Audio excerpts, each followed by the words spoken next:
Hello everybody, it's me Moto Nordico and this is my ride this season 2021. I feel so blessed knowing that this year, another year of pandemic, not going out, not doing pretty much anything, just staying at home. But this year, I'm gonna disfrutarlo al máximo. I'm gonna make the best of this year. This is gonna be awesome. This is the Honda CB1000R. This is the 2009 version, the first one that came out. And boy, is it a beauty and also a beast. I mean, look at that engine, taken from the Fireblade at around 2007. A bit detuned, retuned, whatever. They took a lot of horsepower away. That kind of sucks, but they also put quite a lot of torque in the whole register, which is freaking awesome. In a second we're gonna take a ride, but first let's take a look. So I did some minor modifications already, even though I just had it for about this is the third day actually that I have this bike. So what I did, I don't know if you notice, but normally these have an outer gray color, which isn't even the same as the bike, so it kind of annoyed me. But what I didn't really like was this kind of blue tint it had inside a small daylight running light. What's it called? The positioning light. So I did tint it, as you can see, and in my opinion it looks freaking beautiful. I mean, look at that angry face staring at you. Oh my god. What I did also is that I did some plastic dip on these small mirrors. I really like the design of them. They look really cool, but they was the same color that this is. I'm gonna find a way to paint this one day too. For you that don't know, this bike comes with just about 125 horsepower, which is roughly 25 more than my CBR 600 F3 had. But it has around 30-35% more torque, and that was actually one of the criteria I had looking for a new bike. I wanted more torque, I wanted a more relaxed seating position, and I wanted a fuel injection. So this one got them all. And also, as you can see, it's another Honda Japan quality, you would like to say, but actually this bike was designed and manufactured in Italy. So this is actually like a European Honda. There have been some other ones before, of course, but it's pretty cool and I freaking love it. I mean, take a look at this bike. It's so freaking beautiful. To be honest, if I would be able to choose freely from all the colors available at this model, this gray probably wouldn't be my choice, but it sure as heck wouldn't be the last one. I mean, look at this yellowish, greenish. What were they thinking, man? But to be honest, this color has really grown on me, and I come to like it really, really much, actually. I'm just gonna keep it like it is. I freaking love it. And as you can see, it has a single-sided swing arm. No junk here. What I would like to change though, I would like to get rid of this and show the whole wheel. So if you guys know of a modification where I can still use this, maybe lower, or a pretty cheap one, not too expensive other exhaust that comes out down here, it would be freaking awesome. I know there are some options, but they are like $1,000 or whatever. It's too much. This Honda CB1000R doesn't really have any electronics. Of course it has the light and this kind of basic stuff, but it doesn't have any ABS, this one. It doesn't have any traction control, whatever, it doesn't have it. What it does have, on the other hand, that some good people before me put in it, is a power commander and a quick shifter. And let me tell you, for a guy that never used a quick shifter or even owned a 1-liter bike, holy moly, that's like, I don't know how to describe it. I'm freaking speechless. It's a sensation, so cool. You gotta experience it. And I'm gonna talk more about how this rides and handles on the road. So let's start it up, shall we? There we go. Nice tacho here. What I really like about this bike also is that it's quite symmetrical here. You can see it looks really nice and even, everything. Some bikes have like a big tacho and a digital RPM meter or whatever, but I like it like more uniform like this. I would like though that this container will be the same size like this, but I can live with that, honestly. No big problemo. Another thing that's new for me on the bike is this little fella over here, the hazard lights.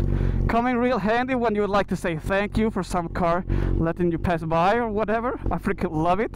And many of you probably had it for tons of years, but for me this is my most modern bike, the biggest bike I ever had. I know there are better bikes, newer bikes, a heck lot of more power, whatever, but for me this has everything I could ever wish for. Another thing I really like about this bike is these upside down forks, really beefy and nice touch. I really like that look. And to be honest, when I first saw this bike from front, the pictures, the original one, what I didn't really like was this part here. It just seemed off to me. But to be honest, I kind of didn't see the rest of it. I only saw like this part from downwards here, and that's not too exciting. But if you start to look a bit over here, I mean, look at these shapes, look at this. These are eyes, man. This is an angry freaking face of a beast, ready to follow your every command. And now I couldn't wish for anything different. I might take a look at that.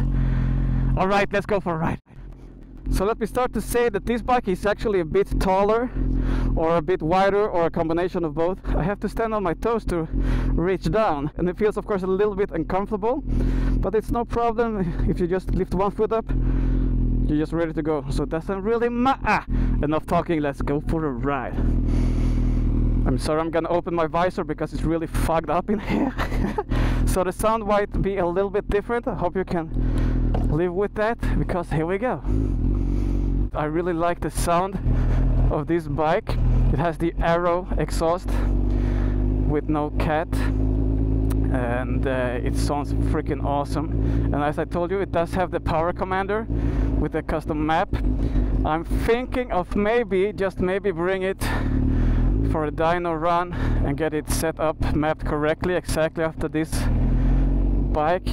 But the map is supposed to be about from another bike with the same setup, so maybe if I get another exhaust, I'm gonna do it for sure, at least.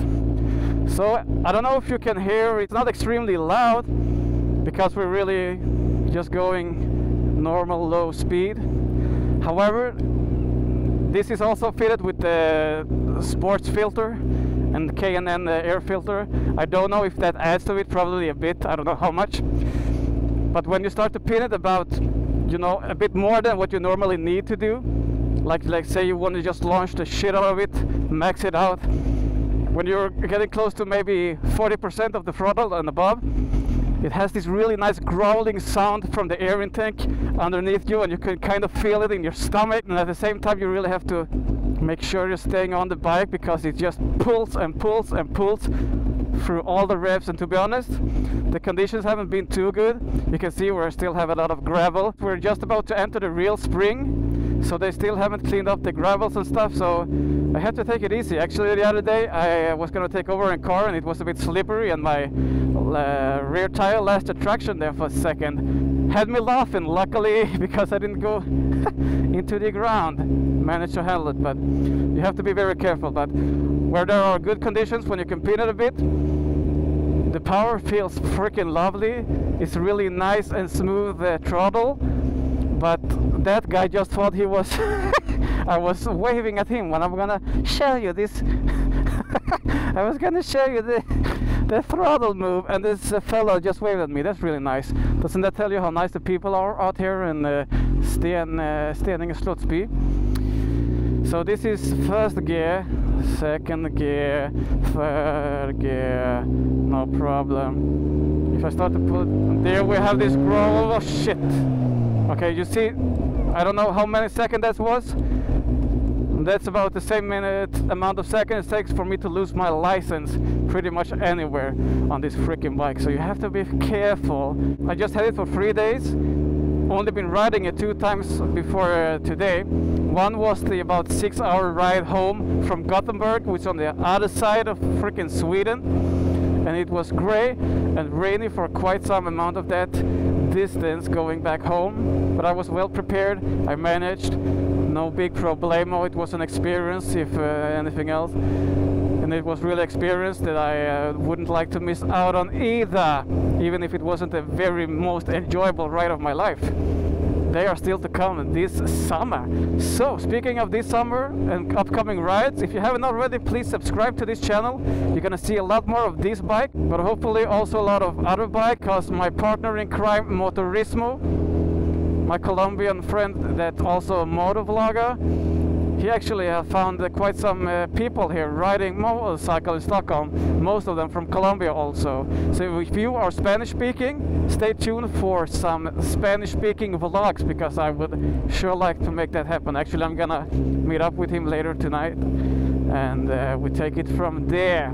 So yeah, hit that subscribe button, like this freaking video, follow me on Facebook and Instagram, hit me up with any questions or comments. Have you ridden this bike? If you haven't, you should absolutely give it a try. If you own this, what's your experience? What did you like the most? Is there some stuff that you don't like about it? Also let me know. Bye bye.